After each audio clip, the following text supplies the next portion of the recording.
permitirme dar paso al siguiente ponente. Bueno, sí, las preguntas, como me he pasado un poquito, bueno, tampoco tanto.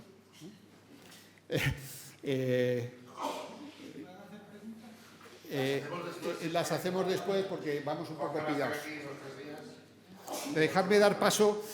Dentro del segundo nivel, el bloques, estábamos hablando de Internet, las comunicaciones como un elemento que ha universalizado los semiconductores. Permitirme presentaros a Juan Carlos García, ingeniero de telecomunicaciones por la Universidad Politécnica de Madrid. Ha podido, en su recorrido profesional, ha seguido la evolución de Internet y las tecnologías asociadas desde sus orígenes hasta la actualidad.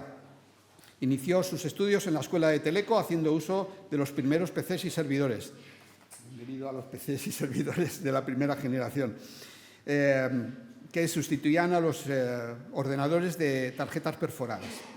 Se une a Telefónica I+D en 1990 y a partir de 1997 ha ejercido diversas funciones en Telefónica: planificación, ingeniería, arquitectura, infraestructuras. Antes nos contabas tu currículum y es tremendo. Pero me parece una persona perfecta para poder ver cómo es el mundo de la conectividad, cómo es el mundo que está Internet a nivel de conexión y cómo va a evolucionar eso y cómo nos va a habilitar para seguir esta ley de Moore en nuestra sociedad. Por favor, Juan, el estado es tuyo. Vamos a ver si soy capaz.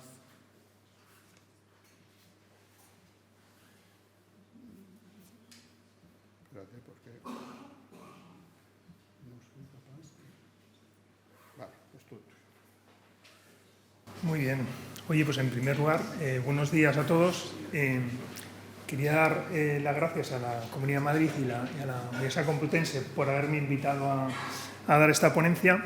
Yo la verdad es que siempre estoy encantado de hablar en este tipo de eventos. Yo fui profesor en la Carlos III, además, durante 7 años, del 90 al 97, y yo creo que siempre ha estado un poco en mi espíritu pues contar cosas, ¿no? Sobre todo las cosas que he vivido, ¿no? Como decía Jorge, somos una generación que ha vivido esta transición, ¿no? Nosotros nacimos, yo nací en el 65, veréis lo que pasó en el 65 y todo lo que ha pasado desde entonces hasta ahora, y la verdad es que es sorprendente. Cuando me hablaron de la ponencia, pues la verdad es que me han dado un título, nada más, Always Connected. Está aquí la pantalla. Sí. ¿Y con esto puedo mover? Sí, ¿no? Sí. Vale. Entonces, el título Always Connected, Internet y movilidad, personal claves del desarrollo digital. Bueno, pues vamos a hablar un poco de esto, ¿no? de cómo evoluciona Internet, cómo Internet se ha hecho móvil, y vamos a partir, me vais a permitir que empiece pues hace 3.000 años, ¿no? O más, porque el Always Connected ha sido algo que siempre ha estado dentro de la mente del ser humano, la conexión, ¿no? Y de hecho, el ser humano empezó a conectarse con métodos muy simples, ¿no? Señales de humo, ¿vale?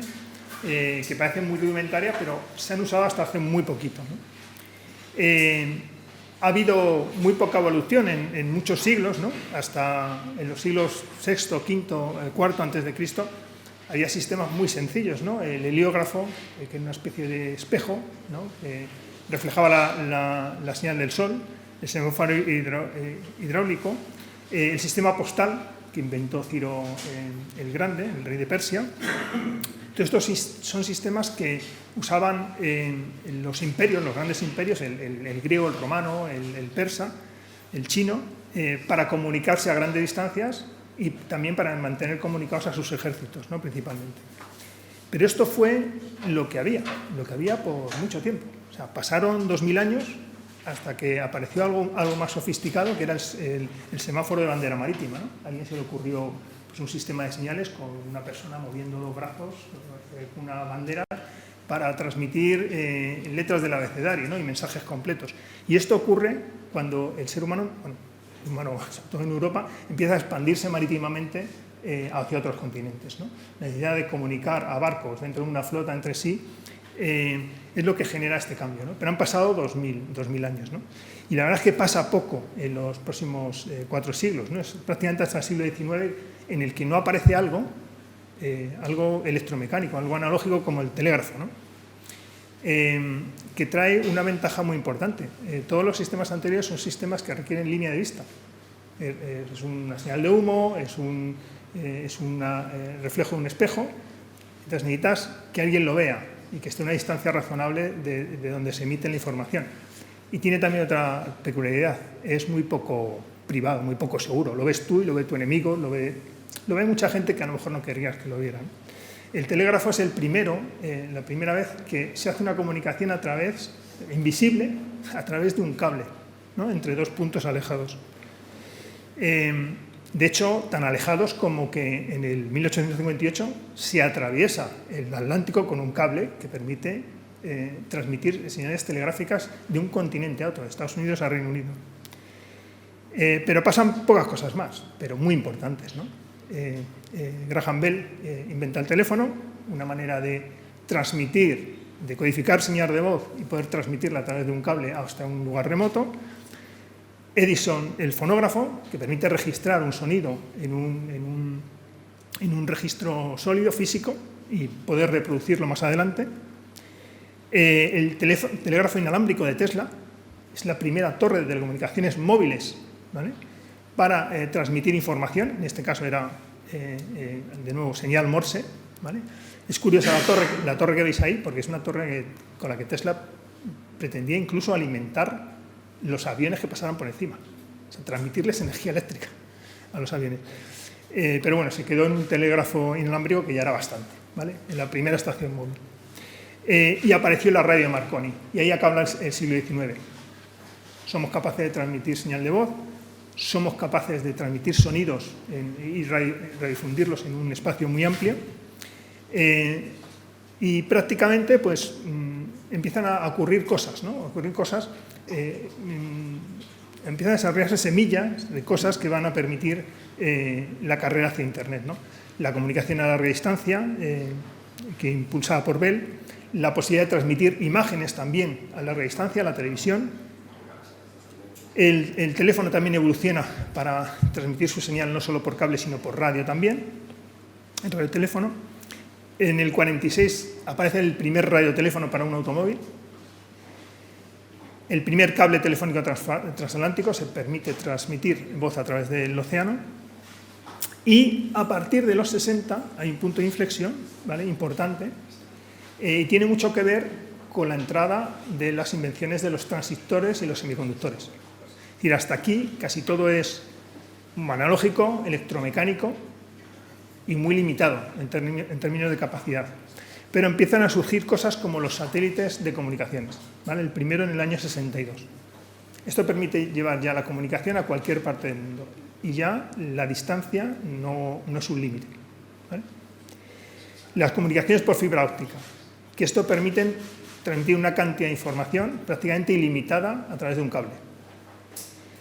La primera comunicación de datos, como tal, dos ordenadores que se conectan para intercambiar información. El primer teléfono móvil en el 73, ¿vale?, el primer aparato telefónico que ya no necesitas utilizar dentro de tu casa, sino que puedes usar en movilidad fuera de ella. El correo electrónico en el 82 y en el 83 es el año en el que se fija el protocolo fundamental de Internet, el TCP/IP, y se nombra por primera vez la palabra Internet, ¿vale? Entonces veis que el siglo XX, y especialmente a partir del año 60, es cuando todo esto se acelera y quedan los principales componentes del Internet de hoy dispuestos, ¿no? Y vamos a ver cómo encaja esto con algo que ya ha enseñado Jorge, que es la evolución de la capacidad de proceso, ¿no? La famosa ley de Moore, ¿no? Se duplica el número de transistores en unidad de superficie de un semiconductor cada 2 años, ¿vale? Eso es una ley que se elaboró en el 75, la dictó Moore en el 75. Ha estado funcionando bastante bien a lo largo de la historia y con sus baches, como decía Jorge, con sus incertidumbres, y vamos a ver un poquito de ello, ¿no? Los precursores, algunos los ha nombrado Jorge ya, en 1951 el UNIVAC, es el primer ordenador comercial que se usa para el censo de Estados Unidos, lo usa también General Electric para su nómina, lo usan varias universidades en Estados Unidos. En el 64 aparece el primer chip, digamos, comercial, el IBM System 360, de 8 bits, veremos que esto de los bits es un tema importante. Otro procesador que ha mencionado Jorge, el Intel 4004, a 740 kHz. Esto también es importante, los kilohercios, la velocidad del reloj, la velocidad de proceso. ¿Vale? Veremos que hay una carrera por aumentar los hercios y aumentar los bits. Varias versiones de los procesadores de Intel. El Intel 80386 a 32 bits, un avance importante.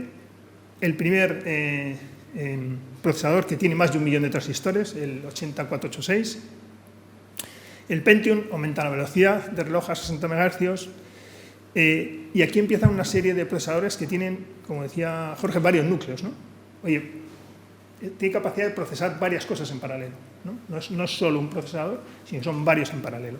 Y esto abre pues, las posibilidades de hacer cosas como el tratamiento de gráficos, el tratamiento de imagen, incluso la inteligencia artificial.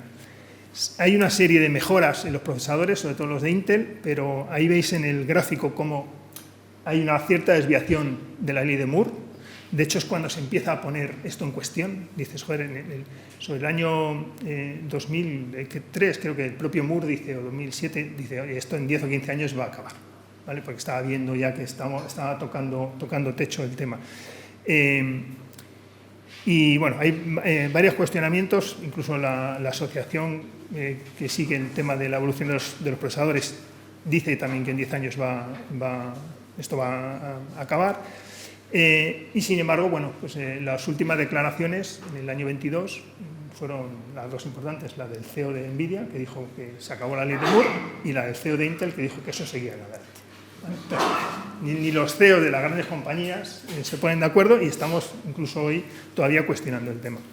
Pero, bueno, entonces sí, han seguido avanzando los procesadores, sobre todo procesadores ya más orientados a cosas como gaming, orientados como, a inteligencia artificial, como el GraphCore, el MK2 de GraphCore, y bueno, lo último anunciado es el Blackwell de NVIDIA, ¿no? Que la verdad es que cuando miras las características de eso dices, hostias, ¿qué es esto? Esto es tremendo. No sé si os acordáis alguno de la película Terminator 3, cuando Skynet toma el control del sistema del Departamento de Defensa americano, ya el día del juicio final, dicen, ¿qué capacidad de proceso tiene Skynet? 60 teraflops. ¿No? Miramos NVIDIA, en Blackwell tiene 20 petaflops. Tiene 300 veces más que Skynet, que tomó el control del orden mundial.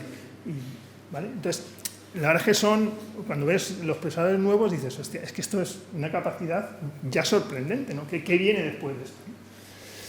Pero vamos a ver qué importancia ha tenido todo esto en términos de relevancia, ¿no? Pues el primero, el IBM System 360, fue el estándar para servidores mainframe en los 60-70, ¿no? El primer ordenador personal tenía el Intel 8086. Los PCs de los 80-90 tenían el 386. Los gráficos, el gaming, el vídeo empezó con el NVIDIA GeForce, distintas versiones de Intel y AMD, el AMD Ryzen. Los PCs, tablets, empiezan sobre el 2010 a ser ya populares y fundamentales. La inteligencia artificial y los coches autónomos, a partir de la década pasada. Y lo que viene ahora, con estos ordenadores nuevos, pues son probablemente aplicaciones que no han sido posibles hasta ahora, ¿no? Inteligencia generativa masiva, ¿vale?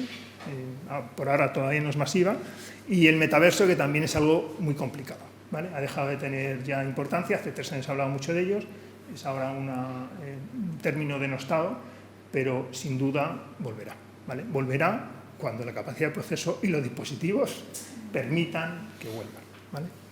Y vamos a ver cómo ha impactado esto en la evolución también de las telecomunicaciones, ¿no? Desde la primera generación, en la que había pocos kilobits por segundo de transmisión, la segunda generación, que es realmente la primera que ofrece capacidad de transmisión de datos, hablamos de 30 56 kilobits por segundo, no más, ¿vale? En azul tenéis la tecnología móvil, en naranja tenéis la fija.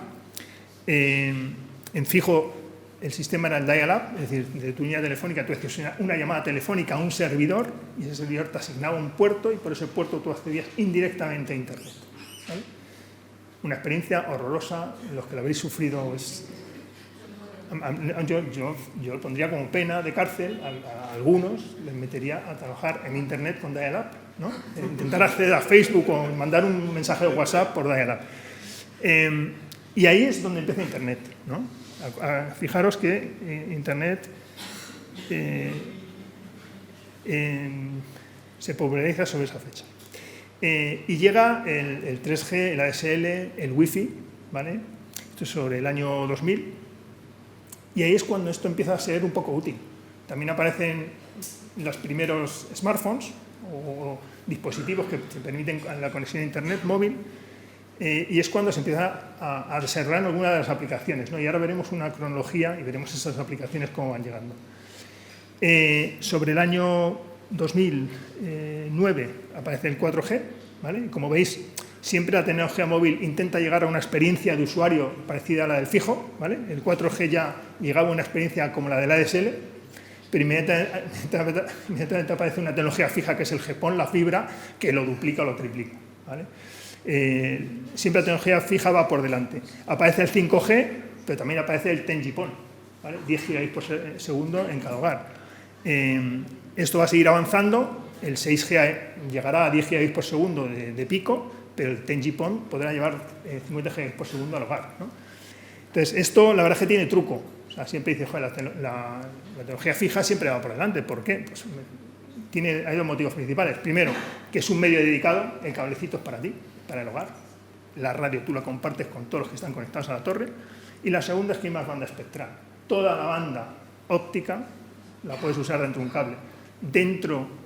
O sea, en el espectro aéreo, digamos, tienes determinadas bandas concedidas y tienes mucha posibilidad de interferir en bandas con otros competidores, ¿no? Y con otros servicios. Entonces, el fijo siempre estaba por delante, abre camino para muchas aplicaciones. Hay aplicaciones que empiezan a usarse en el hogar y luego pasan a usarse en el móvil. Pero vamos a hacer una pequeña cronología para ver cómo llegamos a Internet, ¿vale? Y empezaremos en el 50 con el UNIVAC, ¿vale? ¿Por qué este ordenador? Pues es el primer ordenador de propósito general, comercial, ¿vale? Jorge mencionó que hasta aquí había habido ordenadores específicos para cálculo balístico en los ejércitos, ¿no? El ENIAC y el Z1 alemán. Había habido otros ordenadores grandes. Esto que veis ahí en esa foto, aunque es pequeñita, son armarios llenos de tubos de vacío, de núcleos magnéticos. El interfaz es una impresora y una consola en la que tú metes tus tarjetitas para programar eso, ¿vale? Esto era algo complicadito, pero bueno, parece ser que consiguió adivinar quién ganó las elecciones en el 52. ¿Vale? O sea, este ordenador parecía tonto, pero bueno, sirvió para el censo, para anticipar un resultado electoral. Y de ahí pasamos a la siguiente efeméride, que es el primer ordenador basado en transistores, solo transistores, sin tubos de vacío, ¿vale? Que eso fue el 57. Circuito integrado, transistores, muchos transistores en un solo elemento, primer módem telefónico, que permite conectar una máquina con otra, o sea, un ordenador con otro, y llegar a servidores remotamente. Hecho fundamental, la teoría de colas de Kleinrock. ¿Y esto qué es importante? Pues es importante porque es la base de la conmutación de paquetes. La conmutación de paquetes es la base del protocolo IP. El protocolo IP es la base de Internet. Luego este tío Kleinrock no sabe lo que hizo, inventó algo que era fundamental para todo lo que hacemos ahora. O sea, cualquier cosa que mandéis en vuestro teléfono va a ir en un paquete, ¿vale? Y va a ser gestionado a lo largo de una red basándose en algo que es la teoría de colas de Schlesinger. Se inventa también el láser, que es digamos, la base del funcionamiento de la fibra óptica y las comunicaciones ópticas, fundamentales, ¿vale? Capacidad de transmisión infinita. Primera conexión de ordenadores, 1965, por línea telefónica. Ese es el año en el que yo nazco. O sea, todo lo que hay a partir de ahora ya es en vida mía, ya es importante. La conmutación de paquetes, la fórmula Davis. Se crea ARPANET, que es una red en Estados Unidos, fomentada por el Departamento de Defensa americano, que intenta montar una red descentralizada que no tenga un solo punto de control y que no sea vulnerable a un ataque. Vale, básicamente ese era el objetivo.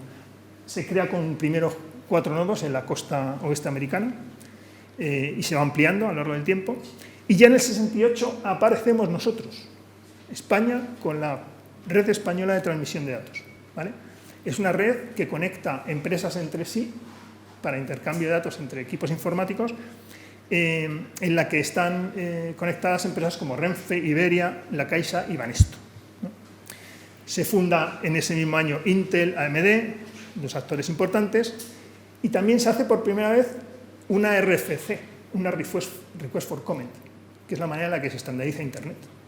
Curiosamente, en lugar de ser una especificación técnica, es un documento que alguien manda y dice, oye, ¿alguien tiene un comentario?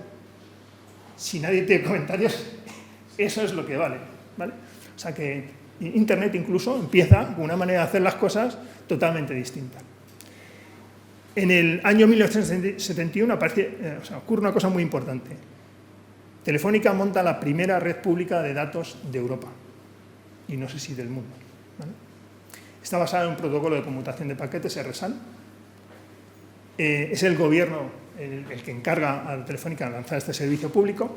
Como no tenían ni idea, se van 20, 30 tíos a Estados Unidos a ver qué hay por ahí y deciden cogerse un Univac y programar sobre él todo un software para conmutar paquetes, ¿vale? Entonces, los nodos de esta red son ordenadores que están programados para coger paquetes que entran por un sitio y salir por otro.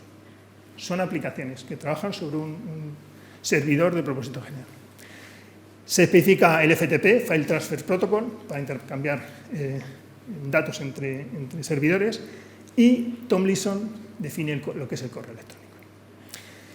1974, año importante, protocolo TCP/IP, aparece por primera vez el término Internet, que os explicaré lo que quiere decir.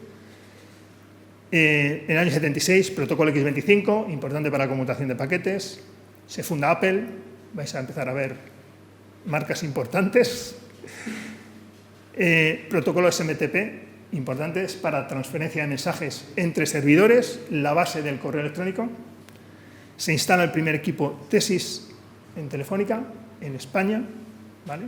Comercial, no existe en muchísimos otros países. Aparece la especificación del servidor dominios, DNS, que permite usar nombres en lugar de direcciones, de numeritos, direcciones IP.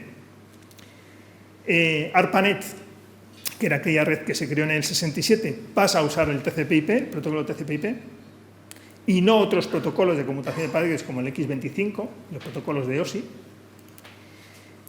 1984, ya hay 1000 computadoras conectadas a Internet. Y Telefónica migra a X25 su servicio de conmutación de paquetes, ¿vale? Y crean lo que llama la red Iberpack.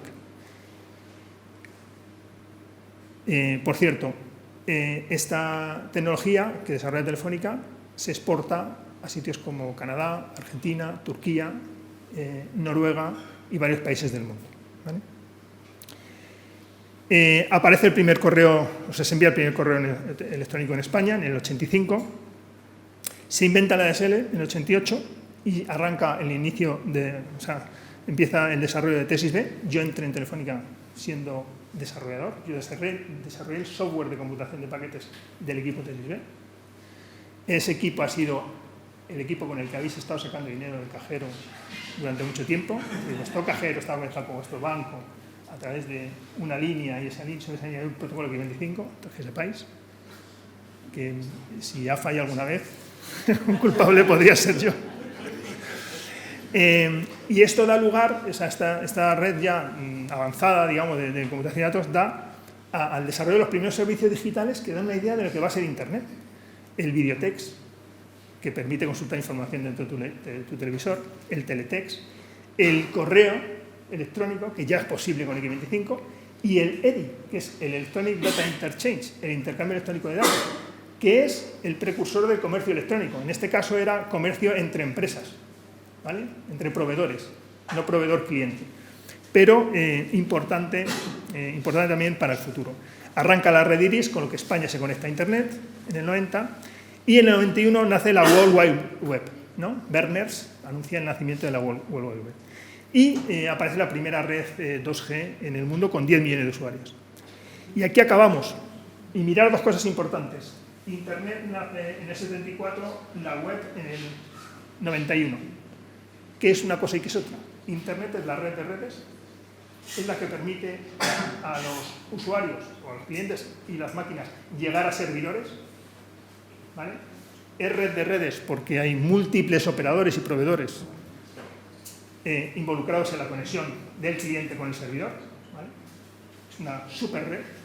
Y la World Wide Web es un conjunto de servidores que alojan contenido y aplicaciones y que están interconectados a través de la Internet, ¿vale? O sea, la web son el conjunto de servidores, ¿vale?, a los que se llega a través de Internet. Bien, y por último, empezamos la década de los 90 con 1 millón de computadoras conectadas ya a Internet y el primer smartphone, el IBM Simon, ¿vale?, que aparece ahí. Tiene una pantalla táctil y con un bolí vas pinchando ahí. Un poquito penoso, pero bueno, primer smartphone. Y vamos a ver cómo... Perdón, esto ya lo hemos visto, ¿no? Ah, no, sí, sí. Y vamos a ir en 93. Primer servidor web en España, ¿vale? Primer proveedor que se conecta a esa World Wide Web y que es accesible a través de Internet. Aplicación importante, el navegador. Es lo que tienes que tener en tu dispositivo para poder ir a una página web y descargarte el contenido. Y en esa página web ir navegando a otras páginas web con las que esté enlazado, ¿vale? Seguir los hiperenlaces.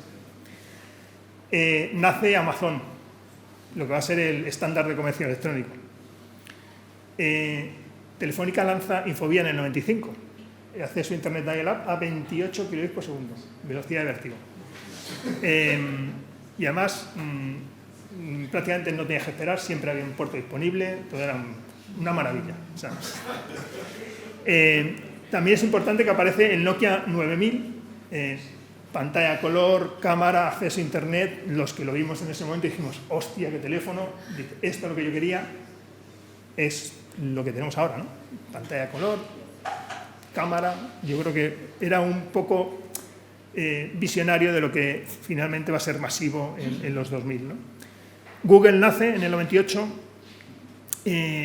Bluetooth se define en el 99, Infovía aumenta su velocidad a 56 kbps por segundo y llega a 140 nodos en España. Eso quiere decir que las posibilidades de que tú llames al servidor de Infovía y consigas un puerto son muy altas, ¿vale? No ocurría antes, por lo menos accedes a Internet. Y aparece también la tecnología 3G. El año 2000 empezamos a verle la cara mala a Internet, que no la hemos visto hasta ahora. Aparece el virus I Love You, que infecta a 50 millones de usuarios, ¿vale? ¿Queréis conexión? También los virus forman parte de la red y a ellos nos hemos acostumbrado ya, ¿no? También aparece la burbuja, ¿no? Se desinfla la burbuja de Internet. Esto parecía un avance frenético, era una evolución constante, un progreso increíble.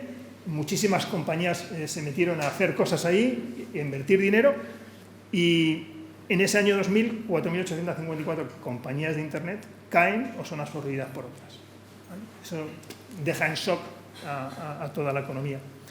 Pero como parte positiva, ese mismo año Telefónica lanza ADSL a 256 kbps por segundo, ¿vale? No todo en vano. Año 2001 aparece el iPod, dispositivo para escuchar música, fantástico, a diferencia de lo que teníamos antes, que era el Walkman este. Bueno, nos parece a todos tremendo. Avanza el wifi en el hogar, es decir, ya no tenemos que tener conectados los dispositivos con el cablecito, y dice, hostia, que esto sí que es un avance, menos cables en casa. Las redes sociales en el 2004, ¿vale? Todavía con no una penetración tremenda, porque solo hay un 33% de hogares conectados a Internet, en España, ¿no? Al menos, pero ya se empieza a ver que esto a la gente le tira, ¿no? Y que la gente se conecta socialmente. Aparece YouTube, una plataforma de streaming de creación de contenidos que también marca un punto de inflexión, porque ya no consumes contenidos de Internet, los puedes subir y otros lo pueden ver. O sea, lo de YouTube también es un cambio significativo. O sea, la gente ya no solo consume, sino que genera, ¿no? y pone a disposición del resto. Google compra Android también ese año. Y eso es importante porque conseguimos un estándar para la telefonía móvil, además del de Apple. Por lo menos tenemos para el resto de teléfonos un estándar. Y eso hace que el desarrollo de aplicaciones sea más sencillo, ¿vale? Porque no tienes que desarrollar sobre muchos sistemas operativos. Telefónica también inicia las pruebas de FTTH en España a 50 megabits por segundo. Nace AWS en el 2009 y establece el modelo de cloud computing que tenemos ahora y que ha fijado la evolución de la nube desde entonces. En el 2007, hecho relevante, se anuncia el iPhone. El iPhone y el iPad hacen ya popularizar las smartphones, las tablets y el consumo de datos en cualquier sitio. Arranca con 3G y Wi-Fi, suficiente para tener buenas experiencias ya con descargas, con música, con vídeo, etc. Y aparecen los lectores ebook conectados a Internet, ¿no? Como el Amazon Kindle. En el 2008 tenemos ya el primer teléfono con Android, la primera Apple Store, que esto hace que explote el número de aplicaciones disponibles para ejecutar en tu móvil. Y Telefónica lanza el servicio de fibra al hogar a 30 megabits por segundo, ¿vale? Esto quiere decir, lo hacemos, yo estaba por aquel entonces responsable de acceso fijo, después de 3 visitas a Japón, a Tokio, a ver qué hacían los japoneses que tenían el país lleno de fibra, ¿no? Entonces, fuimos un poco a investigar y a lanzar esto, y la verdad es que fue muy novedoso. No había tantas empresas operadoras en Europa y en el mundo que se hubieran volcado en fibra, ¿no? Y ahí empezó un poco el liderazgo, ¿no?, de este país en fibra a nivel mundial. En el 2009 aparece WhatsApp y inicia el despliegue de 4G, fundamentales para la consolidación del Internet móvil. La experiencia cambia totalmente con 4G. Se puede consumir vídeos, datos, juegos online de manera continua.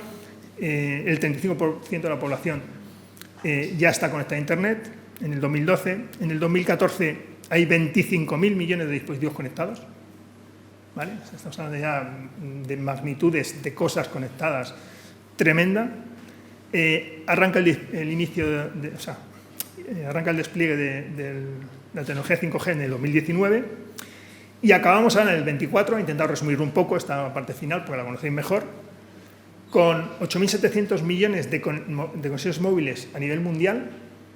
Eso quiere decir una penetración de más del 100%, hay 7.700 millones de personas, o sea, hay más de un móvil por persona. Hay un 65% de la población con acceso a Internet a nivel mundial, pero en continentes como Europa o Norteamérica esto supera el 90%, y en países como en España estamos cerrando la red de cobre. No hay red de cobre, solo hay fibra, ¿vale? Y ese es, yo creo, un avance importante. Y vamos a ver cómo afecta esto a nuestra inteligencia, ¿vale? Porque parece que no, pero es que Internet cambia muchas cosas.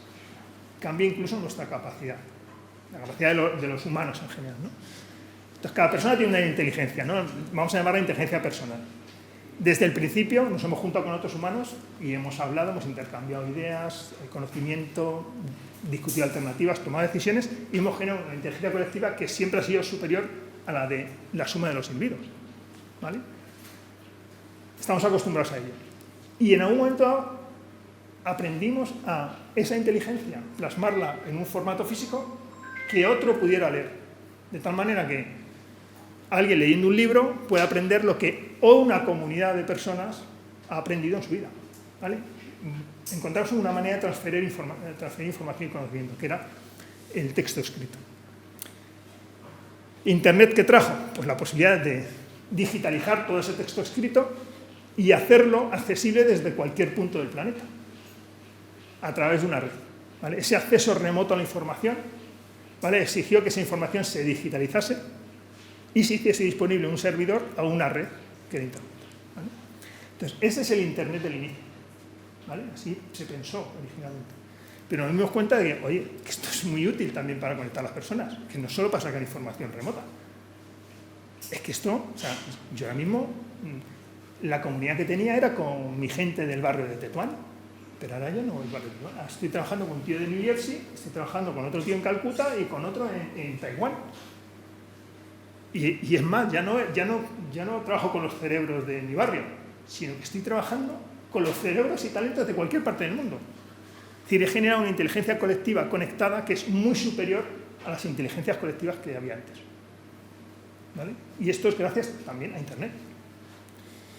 Y finalmente, se nos ha ocurrido, porque somos muy listos los humanos, oye, y si esa información, o sea, en vez de acceder un humano a esa información, yo escribo una especie de reglas que cojan esa información, la procesen y den un resultado, ¿vale? Que son los programas, ¿vale? Y de ahí surgió todo el Internet de aplicaciones que conocemos ahora. Es decir, la cantidad de información que hay en esos servidores conectados a Internet, aplicaciones que la vayan procesando y la hagan disponible los resultados a los humanos, eso también es un potencial tremendo de generación de inteligencia, ¿no? Y de generación de automatismos. Y eso es lo que nos ha llevado a lo que es Internet hoy, ¿vale? Internet, que es una red de personas conectadas que acceden a esa información y a esos programas, esas aplicaciones que están en una nube, ¿vale? Que es la World Wide Web. Y eso es Internet hoy, ¿vale? Vamos a intentar ver, realmente, hacer un zoom en lo que es Internet hoy y luego vamos a ver el Internet del futuro, ¿no? Bueno, pues hoy Internet es una nube con 7.200 centros de datos, más o menos. Igual son 8.000 o 10.000 o 6.000, no sé, pero en torno a esa cantidad, son varios miles. 2/3 están en manos de AWS, Azure y Google, es un mercado muy concentrado. 1/3 del tráfico que se genera en Internet se produce desde un acceso móvil y 2/3 desde un acceso fijo, ¿vale? Antes hemos dicho que el 60% se genera en dispositivos móviles y el 40% en dispositivos fijos, en PCs. No encajan, sí encajan. Las cifras sí encajan porque los teléfonos móviles en muchas ocasiones están conectados a través de Wi-Fi y salen a Internet por una línea fija. Ese tráfico sale a Internet por línea fija. Entonces, el tráfico Wi-Fi de un móvil se considera tráfico fijo. El 90% de este tráfico circula bajo el mar. Las personas con las que nos conectamos están al otro lado del océano o la información está en un servidor al otro lado del océano. El número de conexiones. Hablábamos antes de que el 65% de la población mundial está conectada. 5.600 millones de usuarios móviles, 1.400 millones de hogares conectados, más del 90% de Estados Unidos y en USA, ¿vale? Eso es importante. Pero de esas conexiones, ¿vale?, solo hay un 58% que correspondan con acceso a Internet. Es decir, 4.700 millones de personas en el planeta tienen acceso a Internet. Noticia positiva. Noticia negativa, 3.000 millones de personas en el planeta no tienen acceso a Internet. ¿Vale? Entonces esto es un problema, que también es un desafío y un potencial y una oportunidad para que pueda conectar a esos 3.000 millones. Estas conexiones se usan 6-7 horas al día, de media. Eso quiere decir que alguno de vosotros estáis 10-12 horas. ¿Vale? Lo digo porque hay gente que tiene una conexión muy mala, o que tiene una conexión estupenda. Seguro que estáis más de 6-7 horas. Y además de todas esas personas hay 3.500 millones de dispositivos IoT conectados, que comentaba Jorge, pues los coches, bicicletas, todos los elementos de movilidad, los patinetes eléctricos, los wearables, 1.000 cosas, ¿vale? No, 1.000 cosas no, 3.500 millones de cosas. ¿Y qué dato genera todo esto? Pues mira, se estima que en el 2025 170 zettabytes, ¿vale? Eso quiere decir que tenéis que poner 175, 18 ceros de bytes, ¿vale?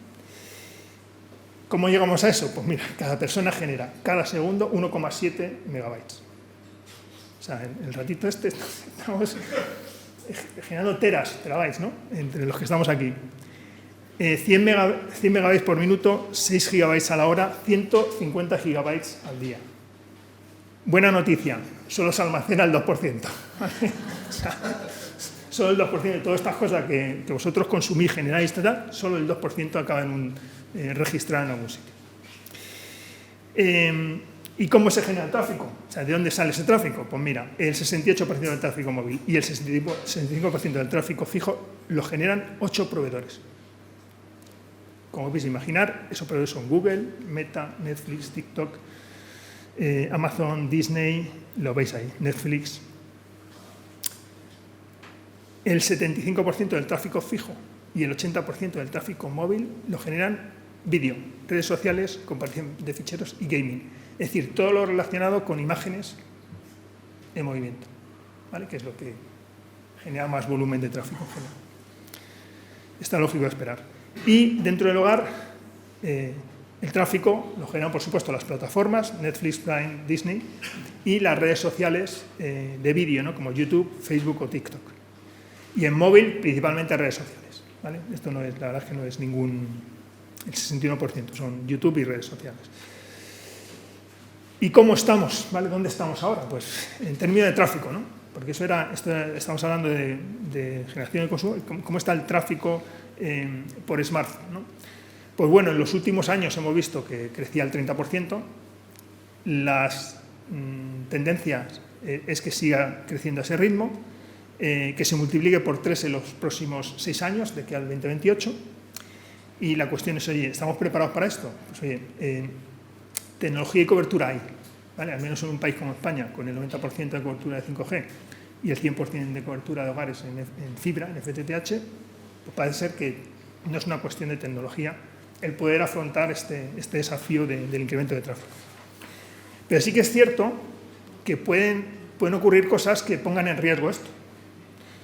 Y es que empiecen a entrar contenidos de mucho más peso, de mucha más resolución, el vídeo de 360, la resolución 4K, 8K, la realidad aumentada y virtual, los hologramas, o nuevas cosas como la robótica masiva, la inteligencia artificial o el blockchain, ¿vale? Que eso también consume. Ahí tenéis un ejemplo de Credit Suisse, una estimación de Credit Suisse, de cuánto puede suponer en términos de bitrate una conexión en AR o VR, ¿no? Y bueno, esto lo analizaremos un poco más adelante. Pero en general lo que se espera es una explosión de tráfico con todo esto, ¿vale? Que puede ir más allá de las expectativas. Y eso va a depender mucho de lo que ocurra con los semiconductores. En la medida que los semiconductores permitan mejorar la capacidad del proceso, reducir el tamaño de los procesadores, que esas gafas que necesitamos usar sean ligeras, suficientemente ligeras, y que la capacidad de proceso en los nodos de extremo aumente, pues todo esto va a desarrollarse de manera exponencial, ¿vale? También se prevé que la inteligencia artificial genere un 15% del tráfico en el 2030, es decir, dentro de poco va a ser una parte importante del tráfico y ahora veremos por qué. Y aquí quiero notar una cosa, dentro de esta explosión de tráfico hay una parte importante que no está generada por humanos. El 40% del tráfico de Internet, según un informe de Akamai de este mismo mes, de julio del 2024, dice que más del 40% del tráfico de Internet lo han generado bots. Que el 65% de estos bots son maliciosos. Y que el 60% de esos bots maliciosos utilizan algún tipo de inteligencia artificial o machine learning para funcionar, ¿vale? Entonces, la inteligencia artificial está afectándonos también negativamente en este sentido. ¿Y estamos preparados? Pues mira, el 5G avanza de manera continuada, ahí se ve la previsión de adopción, en el 2030 habrá un 56% de las conexiones en 5G. Vemos también que Europa va a la zaga de las principales economías, de América del Norte, de China, incluso de las compañías del Golfo, ¿vale? Es una tecnología válida. El problema que tenemos es con el modelo de inversión o el modelo de negocio del 5G. Es decir, todas esas oportunidades no las monetizan los operadores y veremos ahora de qué manera eso puede cambiar. Vamos a volver a la inteligencia, ¿vale? O sea, hemos visto cómo ha evolucionado la inteligencia nuestra, estamos en Internet, ahora somos súper listos, macho, porque tenemos un smartphone con el que hablamos con cualquier persona del planeta, consultamos cualquier tipo de información, tal. Pero esto va a ir más allá, ¿eh? Va a ir más allá y vamos a ver cómo. Hemos generado inteligencias de máquina, ¿vale? Hemos sido capaces, con estos modelos de lenguaje grandes, tener una máquina que coge toda la información de la web y genera un modelo del mundo, ¿vale? Eso es un Large Language Model. Ha cogido todos los documentos de la web. Pero cuando digo todos, es 1 trillón de tokens. Una burrada de información, ¿vale? Prácticamente toda la información. Información que es incapaz ningún ser humano de absorber, ni de leer mínimamente. Necesitaríamos milenios, ¿no?, para hacerlo. Y por primera vez tenemos algo, una inteligencia, que hace cosas que esa misma inteligencia ha aprendido. Nadie la ha programado para hacerlo. O sea, las reglas son inferidas o aprendidas por la máquina, no dictadas por un humano, que son los programas o las aplicaciones. ¿Qué ocurre? Que el humano va a tener un asistente a su lado ahora que le va a ayudar con un montón de cosas. Es decir, vamos a tener los humanos una inteligencia aumentada que va a ser muy superior a la inteligencia personal. Esta inteligencia personal está basada en lo que hemos aprendido a lo largo de nuestra vida. Con el asistente vas a tener lo que has aprendido tú y lo que ha aprendido el resto de la humanidad también, ¿vale? En tu mano. Segundo, vamos a tener máquinas autónomas, es decir, esas inteligencias van a poder dirigir máquinas, van a poder guiar coches, van a poder guiar robots en la fábrica y van a tomar decisiones en base a modelos aprendidos, no a reglas dictadas, ¿vale? Segundo, o tercero, esa inteligencia de máquinas se va a conectar, ¿vale? Va a haber comunicación entre inteligencias. De hecho, hay una cosa que han cortado porque había máquinas ya hablando entre sí y habían generado un lenguaje propio que el humano no era capaz de entender. Y ese proyecto lo ha discontinuado, no sé si era Google, Facebook, no sé quién lo estaba, Meta, ¿no? Lo ha discontinuado y dice, hostia, ya no sé lo que hacen, porque están hablando mis ordenadores entre sí y no sé lo que dicen. Entonces, esa inteligencia va a estar conectada y los humanos conectados a ella. Y ahí vamos a esta Internet del futuro, ¿no?, que va a ser una nube continua y descentralizada, que va desde esos grandes ordenadores centrales que veíamos, los 7.200 ordenadores centrales de Google, Amazon y tal, a nodos pequeñitos, nodos de Edge, muy cercanos al usuario, ¿vale?, que alojarán no solo a las aplicaciones, no solo la información, no solo los modelos de inteligencia artificial, sino también todas esas funciones de red que encaminan los bits a lo largo de un camino desde el origen al final. Todo eso va a ejecutarse sobre esa misma nube descentralizada. Y ahí vamos a tener ya la humanidad como una inteligencia colectiva aumentada que va a ser muy superior a la inteligencia aumentada de un solo ser humano, a la inteligencia colectiva de muchos seres humanos, e incluso a la inteligencia colectiva de las máquinas conectadas, ¿no? Eso, un acceso masivo y continuo al conocimiento, múltiples inteligencias humanas y de máquina conectadas, es a lo que tenemos que empezar a pensar y acostumbrarnos, ¿vale? Y vamos a ver dónde necesita la IA procesamiento y almacenaje, ¿no? Un poco por entender qué consume, ¿no?, y qué capacidad de proceso hace falta. Bueno, en primer lugar, hace falta capturar el dato, capturar información, llevarla a un sitio donde se hace el aprendizaje y luego llevarla a un destino que es donde se ejecuta el modelo y se producen resultados, ¿no? En cada paso hace falta unas capacidades de procesamiento y de memoria, ¿vale? El gran desafío está en los dispositivos que recogen la información, ¿no? Porque necesitan recoger información de imagen, sonido, texto, documento, transferir ese contenido y almacenar parte del contenido en el dispositivo, ¿no? Son los smartphones que tenemos ahora o los PCs.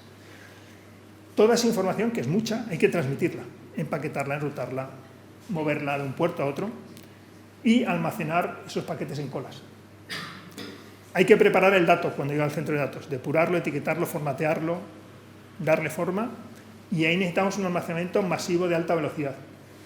Y digo de alta velocidad porque vamos a tener procesadores de gran velocidad accediendo a ese dato, ¿vale? La memoria no puede ser una limitación. La memoria también son memorias especiales de alto ancho de banda. Y finalmente, para entrenar el modelo necesitamos vectorizar, parametrizar y aplicar algoritmos de aprendizaje. Eso requiere una cantidad de proceso paralelo descomunal. Y tendremos que almacenar finalmente el resultado, que es una red neuronal, ¿no? Que eso al fin y al cabo no ocupa demasiado. Esos modelos hay que distribuirlos, ¿vale? Hay que distribuirlos donde queramos que se ejecuten y de nuevo hay que pasar por una red. Y una vez ya en el destino, en ese destino se capturan los datos en tiempo real, las peticiones del modelo, se envía la respuesta y se almacenan resultados y datos. Bueno, pues hay muchos desafíos en cada paso, ¿no? O sea, en la captura, o sea, en general, el consumo de IA en el 2027 se estima que van a ser de 134 terabats por hora, ¿no? Que eso es un 0,5% del total mundial, que es más o menos lo que consume Suecia. Eso es lo que va a consumir la IA en el 27, que es dentro de poquito. Para entrenar un solo modelo de lenguaje, que es el GPT-3, con el que arrancó ChatGPT, se necesitaron 1.300 megavatios, que son 405 años de aceleración GPU. Eso quiere decir que necesitamos tener 405 GPUs durante un año trabajando sin parar, ¿vale? O una GPU trabajando 405 años sin parar, o 405 GPUs trabajando durante un año, o más GPUs, ¿vale? Eso supone el consumo de 100 hogares en un año o 1,6 millones de horas de Netflix, para que os hagáis una idea.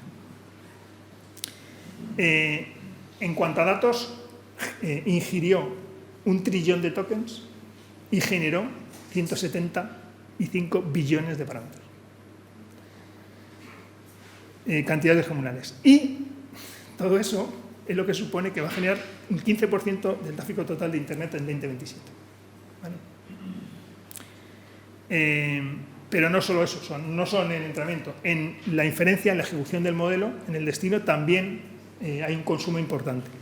OpenAI tiene 3.167 servidores HGX A100 de NVIDIA. Cada uno consume 3 megavatios. Esos son 260 megavatios hora al día. Reciben 195 millones de consultas al día, que son más o menos 13 millones de usuarios conectados y 15 consultas en media. Y eso da unos consumos para tareas de generación de texto de 0,047 kilovatios hora por consulta, por prompt. Si lo que genera es una imagen es 2,907 kilovatios. ¿Vale? Esto está cerca de una bombilla durante unos cuantos minutos. ¿Vale? Estamos hablando de consumos importantes. ¿Y cómo se puede hacer frente a esta demanda? ¿Cuáles son los desafíos? Bueno, pues en lo que se espera en los smartphones, como siempre, que mejore la capacidad y eficiencia de procesadores y memoria. ¿Vale? Esto cada vez es más sofisticado y tiene más capacidad. Y también mover parte del proceso que ahora se hace aquí al extremo de la red. Es decir, en lugar de hacerlo en el dispositivo, hacerlo en un nodo, en un centro de datos próximo al dispositivo. ¿Vale? Lo siguiente, mejorar la eficiencia de la transmisión de datos. Pero bueno, ya tenemos tecnología, ¿no? El 5G Advanced, el 6G, el XGPON, capacidad para transferir datos vamos a tener. Pero podemos mejorarla si usamos procesadores de propósito general en lugar de específicos que lo usan en las telecomunicaciones. Y nos beneficiamos de toda la innovación que hay en procesadores de propósito general. ¿Vale? También podemos mejorar si ese aprendizaje, en lugar de hacerlo en un sitio remoto, lo hacemos en un sitio más próximo a donde se genera el dato. Y tenemos que mover menos datos a un sitio remoto. ¿Vale? Por eso llamamos el aprendizaje, el training, el machine learning al nodo edge. Finalmente, en el centro de datos, ¿qué podemos hacer? Pues bien, mejorar la capacidad y eficiencia de los procesadores y memoria, optimizar los algoritmos. Hay algoritmos que consumen más. El GPT no es el mejor, es bastante ineficiente, pero han decidido ir a mejorar precisión y fiabilidad que ir a mejorar eficiencia. Es una decisión suya. Hay algoritmos bastante más eficientes en términos de proceso y energía, ¿no?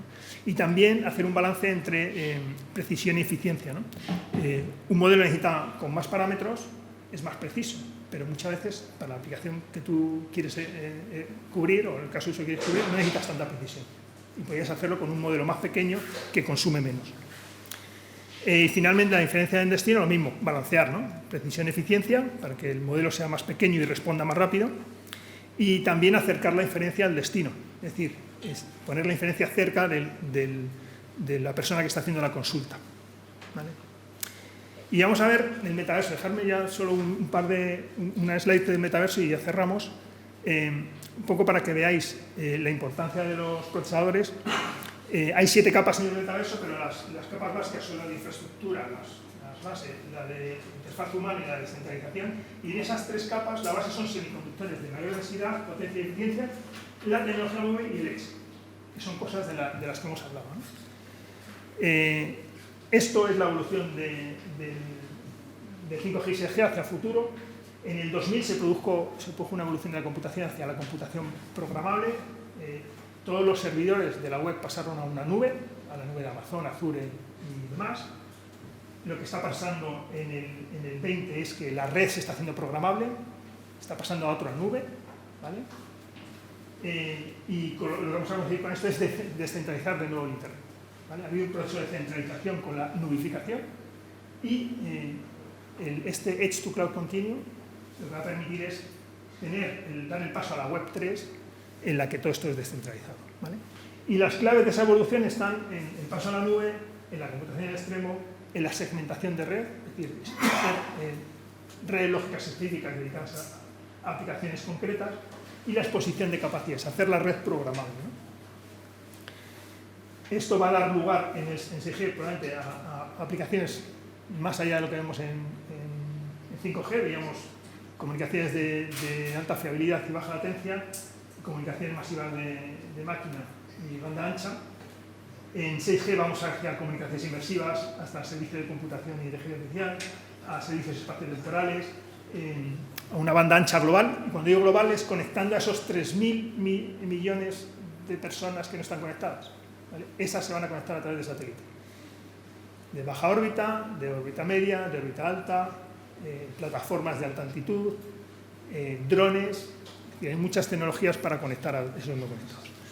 Y sobre la arquitectura muy general de las redes de telecomunicaciones, os voy a dar una pincelada conceptual, ¿no? Las redes se construían con tecnología de red muy dedicada, ¿vale? Prácticamente había un solo suministrador para una pila de equipos. En IT era así, los servicios se construían sobre esas pilas verticales. Esto ha cambiado, la red y el IT se ha pasado a la nube, a una nube de operador, ¿vale? Que aloja las funciones de red y de IT del operador, pero puede alojar también funciones, aplicaciones y datos de terceros. Los datos de inteligencia artificial se están aplicando de manera masiva a la red del IT y la nube. La seguridad también viene por defecto o por diseño, ¿vale? Desde el día 1, porque al llevar cosas a la nube aumentamos los espacios de vulneración. Incorporamos un nuevo elemento en las redes, que es la pasarela de APIs, que es el interfaz a través del cual terceros pueden tener acceso a las capacidades del operador a través de APIs, ¿vale? De servicios. Y lo que vamos a tener es servicios de telecomunicación más avanzados, eso es lo que veremos, como que todo esto, pero también terceros programando aplicaciones usando las capacidades del operador, ¿vale? Que están expuestas a través de APIs. Esto ha pasado en el mundo de la computación, en el cloud computing, y va a pasar en 6G y en las redes de ordenador. Iniciativa Open Gateway de la GSMA, comunidad Open Source Camara de Linux Foundation, esas son las claves donde se está desarrollando todo esto. La migración de los datos vamos a ver un poco de edge computing. La computación está migrando a grandes centros remotos, lejanos, ¿no? 7.200 hablamos. En general, el usuario lanza peticiones a esos centros de datos y recibe respuestas. Esto está bien, pero no escala cuando esos datos que hay que mover son grandes, como son datos ya de vídeo más sofisticado, realidad aumentada, realidad virtual, vídeo 360, vídeo 8K, y tampoco cuando las respuestas son respuestas grandes, imágenes, vídeo, o respuestas que requieren tiempo real. Por ejemplo, si la aplicación que estás ejecutando allí es una aplicación que controla un robot o una maquinaria, realmente el tiempo que tardas en llegar al servidor, procesar y volver es muy superior al que necesitas. El robot ya se ha estrellado, ¿no? O el coche que estás mirando que conduzca autónomamente ha perdido ya el rumbo, ¿no?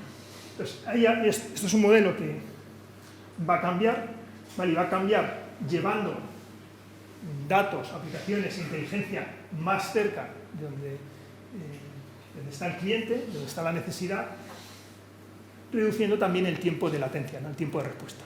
Y la cantidad de datos que hay que transmitir hasta el centro donde se procesa la información, ¿vale? Y esta es la última página, ¿vale? Y con esto cierro un poco para que veáis lo que es la Internet del futuro. Se está definiendo como la Web 3. Tiene muchos elementos que ya hemos visto. Tiene el metaverso, la realidad aumentada, la virtual, tiene la criptografía y la identidad digital, blockchain y smart contracts, por desgracia no he tenido tiempo de hablar de esto, protocolos estándares abiertos y la inteligencia artificial. ¿Y qué caracteriza la web 3.0? Pues primero, la descentralización. Es decir, los datos y servicios están distribuidos, la red es peer-to-peer, no hay una entidad que tenga el control absoluto sobre la información, ¿vale? Actualmente la web 2 está súper centralizada. Hablábamos de que el 68% del tráfico lo generaban 8 compañías, ¿vale? Contratos inteligentes, que son programas informáticos autónomos que automatizan transacciones y acuerdos sin intermediarios. Es decir, tú puedes firmar un contrato inteligente con un tercero sin ningún tipo de intermediario y ese contrato se ejecuta automáticamente en la red, ¿vale? Puede ser contratos de decisiones de pagos, de pedidos, provisiones, suministros, lo que sea. Autonomía de usuario, cada usuario controla los datos, controla sus datos, controla quién puede usarlos, quién puede acceder a ello, para qué, ¿vale? Los comparte selectivamente con quien quiere y para lo que quiere, y además posee activos digitales, ¿vale? Posee activos que físicamente no existen, y puede participar en economías descentralizadas. Veremos ahora lo que es eso. La experiencia inmersiva es importante porque muchos de estos activos digitales se disfrutarán en un mundo virtual, ¿vale? No existían en el mundo real. Interoperabilidad, una plataforma mucho más interoperable, con datos y servicios que puedan fluir entre distintos sistemas sin problemas. Y finalmente una experiencia personalizada y eficiente. Es decir, ahora mismo vemos el mismo interfaz para cada aplicación, lo vemos el mismo todos nosotros. Es muy probable que a futuro el interfaz con el que tú accedas a web, a internet, sea un interfaz que sea el específico de Juan Carlos. Y yo en ese interfaz vea lo que uso y lo que quiero ver. No una interfaz que alguien ha desarrollado para un hipotético cliente que cree que es el que va a usar la aplicación, ¿no?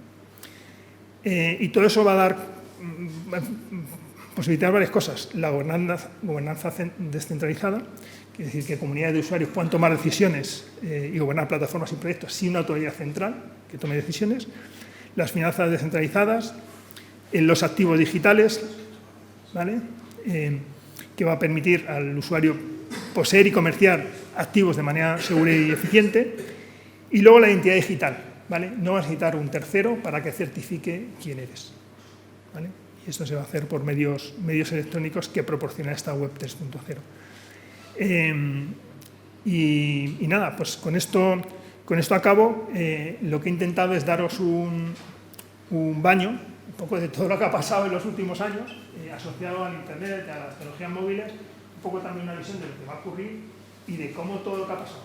Y todo lo que va a ocurrir va a depender de esos chips de los que hablaba nuestro amigo antes, porque, vamos, es la base de todo.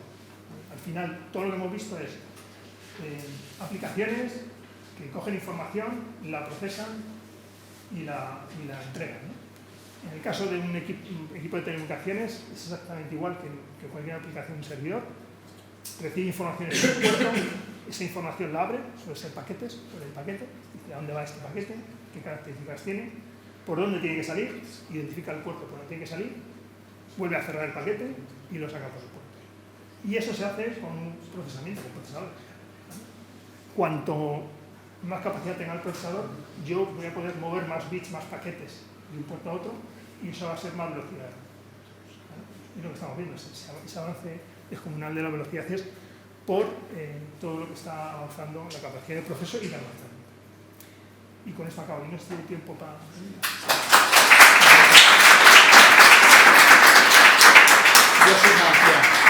Yo ya sé más de esta parte. Juan Carlos, creo que te tenías que ir, sí. Entonces vamos a aprovechar un turno de preguntas, porque yo voy a estar aquí durante los 3 días, pero él no. Si queréis hacernos alguna pregunta, principalmente a él, que es el que no va a estar a partir de ahora. Pero un momento, Jorge. Había una conferencia extraordinaria a las 12, pero nos hemos pasado el tiempo. Bueno, si alguno quiere ir, lo daba Cartixet de la NASA, ¿vale? Y es el salón de aquí al lado, y si no, pues os quedáis y aprovecháis a preguntarle... Estamos 10 minutos más y podéis ir al de la NASA inmediatamente. ¿Alguna ¿Alguna pregunta? Sí. Yo tengo una pregunta en relación a todo lo que has comentado en la charla, ¿no? Y son dos aspectos básicos, es decir, me parece espectacular todo esto, pero hay aspectos básicos que... Levántate y identifícate, que así te vamos conociendo. Hay dos aspectos... Yo soy Pedro, ¿De dónde vienes? de la Complutense.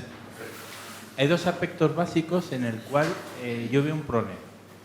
Por un lado es la energía y por otro lado la seguridad. Es decir, en el coste energético me parece que va a ser tremendo llegar a ese punto que has marcado del Internet 3.0, y en el tema de seguridad, la seguridad debe ir implementada en el hardware y no en el software. Y ahí, de momento, con la conferencia anterior de Jorge, yo no le veo la solución si seguimos en el camino que seguimos ahora con el desarrollo. Es que es una pregunta, digamos, para los dos. Hay que cambiar el paradigma.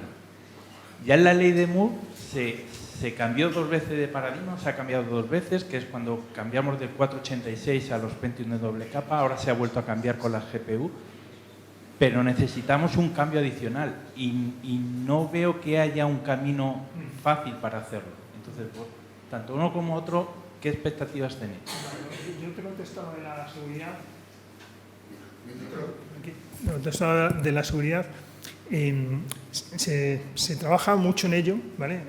En concreto en 5G, por ejemplo, la seguridad no es un elemento exterior a la arquitectura, o sea, podríamos mirar la arquitectura 5G, verás que casi todos los componentes dentro de esa arquitectura contemplan la seguridad de alguna manera, incluso hay componentes nuevos que la refuerzan. Esto no pasó con 2G o 3G, ¿vale? Que tienen grandes huecos que nunca se han podido cubrir, ¿vale? Ni con medidas externas. Entonces, eso por un lado. Por otro, la seguridad en el procesamiento de la información, en el tratamiento de la información, se ha dado mucho cuando se transfiere la información, encriptándola, ¿vale? Mandándola encriptada, cuando se almacena, también encriptada, pero no cuando se procesa, ¿vale? Pero hay ya métodos para procesar información de manera encriptada, ¿vale? Se está trabajando incluso en esa fase para tener información protegida también cuando se trabaja con ella.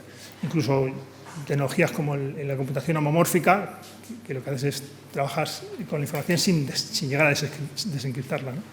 Entonces, yo creo que se está avanzando sobre el tema y me preocupa más la otra parte que comentas de la energía, porque sí es verdad.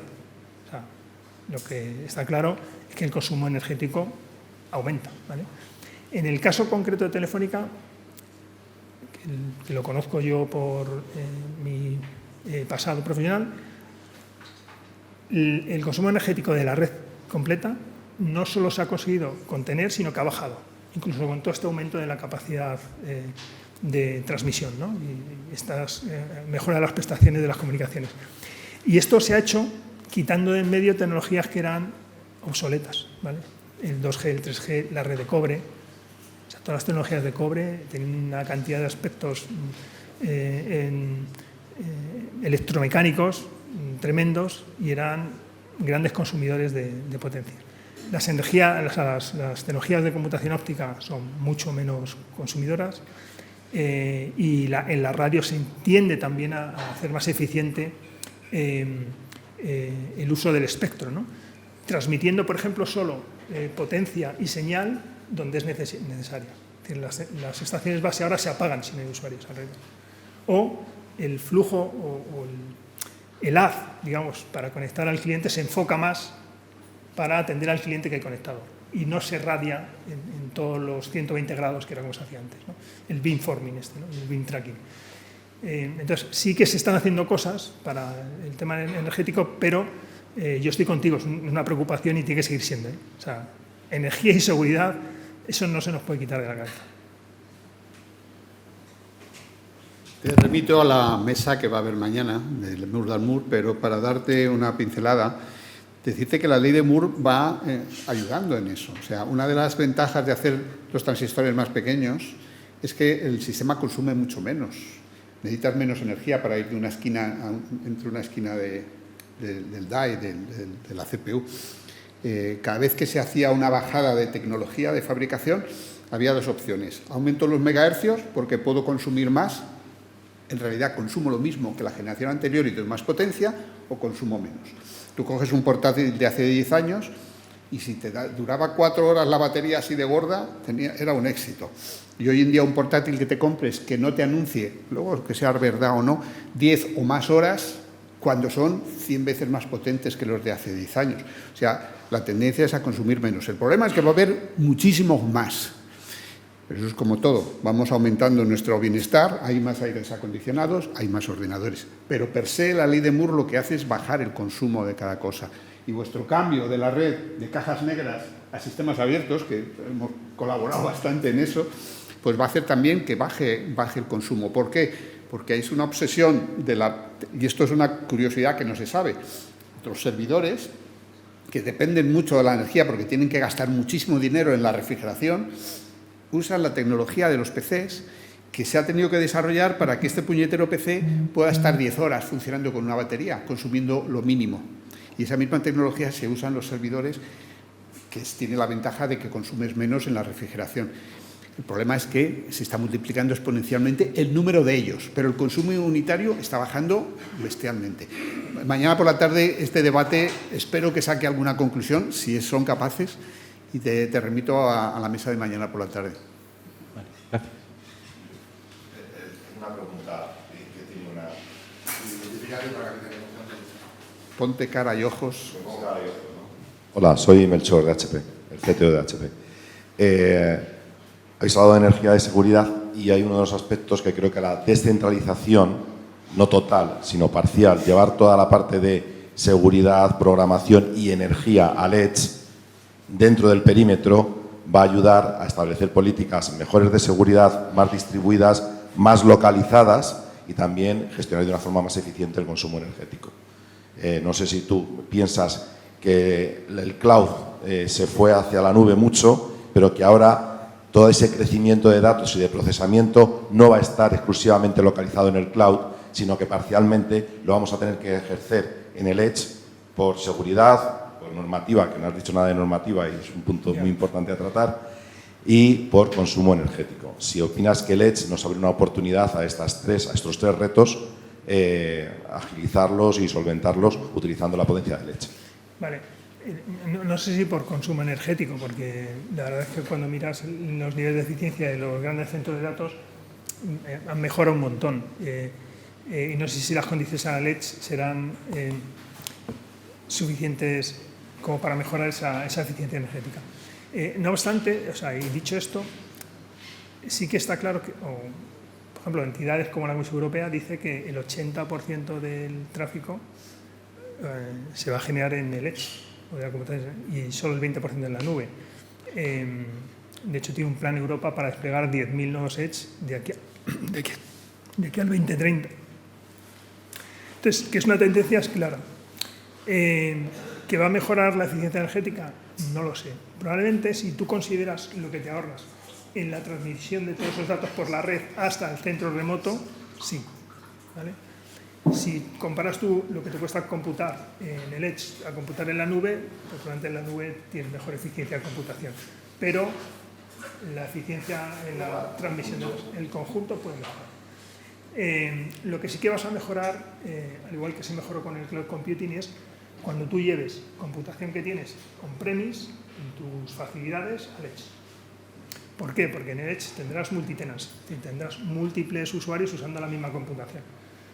Y ahí tienes una ganancia en eficiencia porque el recurso de computación está más compartido, más utilizado. ¿Vale? Entonces sí que moviendo cargas al edge, creo que se va a mejorar la eficiencia energética desde el dispositivo al edge. ¿Vale? Entonces, por ejemplo, yo espero también que los smartphones pues, se apoyen mucho en el edge computing para desplegar determinadas aplicaciones muy sofisticadas, ¿no? Por lo que el cloud gaming puede ser desde el edge. ¿Vale? Teníamos ahí más. Sí. Buenos días, soy Terés de OpenShift. En primer lugar, muchas gracias, Jorge. Creo que tu contenido es súper didáctico y nos va a servir de base para hablar en los pasillos esos días. Seguro te pararemos para hacerte preguntas. Juan Carlos, muchas gracias también porque con tus acrónimos nos has hecho viajar en el tiempo. Nos sentimos mayores, sobre todo hablando con mi compañero un poco más joven, nos ve de la prehistoria claramente. Muy, muy interesante. Una pregunta sobre la inversión, porque tú hablabas de 5G, 6G. Decías que esto era necesario para responder a todas nuestras necesidades. Hoy vemos que está tardando el tema, ¿no? Por falta de inversión. ¿Crees que esta curva se parará? Bueno, se alargará, iremos más lentos en el futuro. Vale. Es que, o sea, haber metido ese tema en la presentación me habría dado para hablar otra hora entera, porque es un tema, o sea, y tiene que ver con el modelo de negocio en Internet, ¿vale?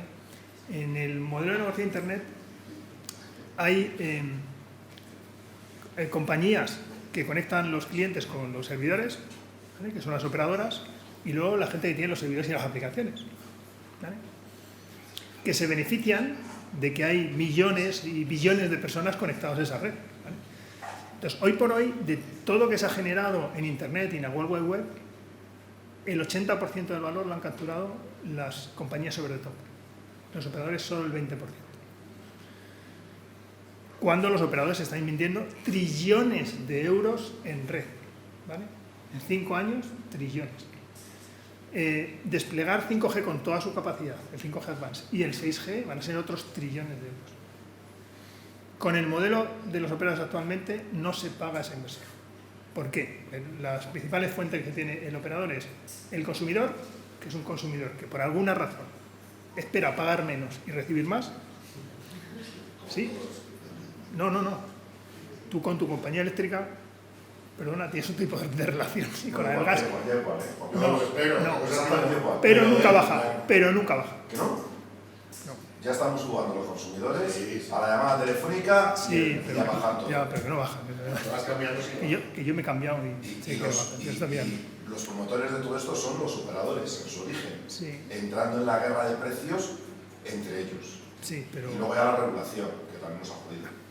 el tema está en que no da. O sea, si el ARPU del consumidor baja y tú tienes que coger toda tu red y reinventarla, no da. El segmento de empresas, pues tampoco da. O sea, pues las operadoras están sacando servicios de televisión, servicios de seguridad en el hogar, servicios de 1000 cosas, ¿no? Complementarios a las comunicaciones, para ver si hay... Pero eso no da. No da. Entonces, la única vía hacia adelante es que las compañías que usan esas capacidades de red las puedan pedir bajo demanda a través de las APIs. Por eso la iniciativa de la GSMA, el Open Gateway, es tan importante. O sea, si para la realidad virtual, para la realidad aumentada, para la inteligencia artificial, tú necesitas un tipo de conexión especial, de baja latencia, de alto upstream, de no sé qué, pídela con un API y págala, ¿vale? Con ese modelo, pues ya puedes empezar a desplegar redes muy sofisticadas e invertir los trillones de euros que hay que invertir. Pero hasta que eso no ocurra, pues lo que vemos ahora mismo es que la industria de comunicaciones está como frenada. Por primera vez en años se ha reducido año sobre año la inversión en tecnología de acceso radio. O sea, Nokia y Ericsson han visto que por primera vez las ventas van así y han ido para abajo.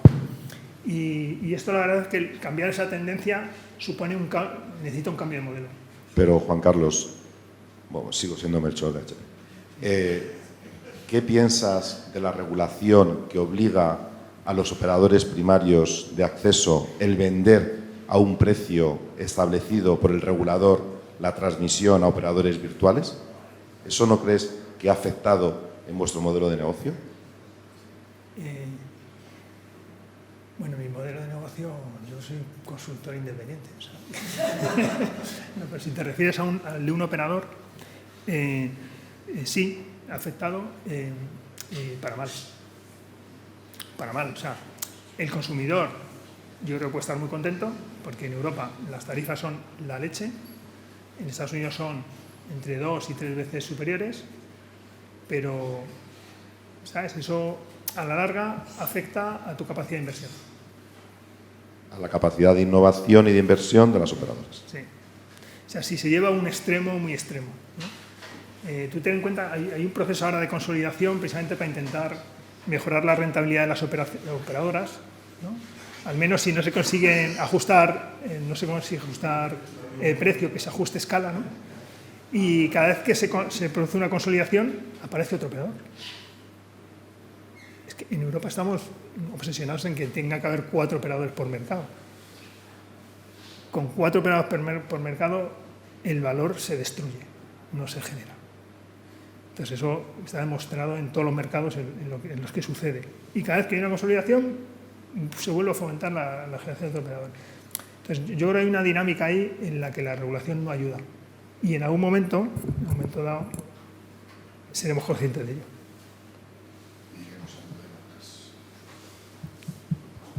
Hola, ¿Qué tal? soy José del CSIC y una cuestión, no sé si es un pequeño matiz.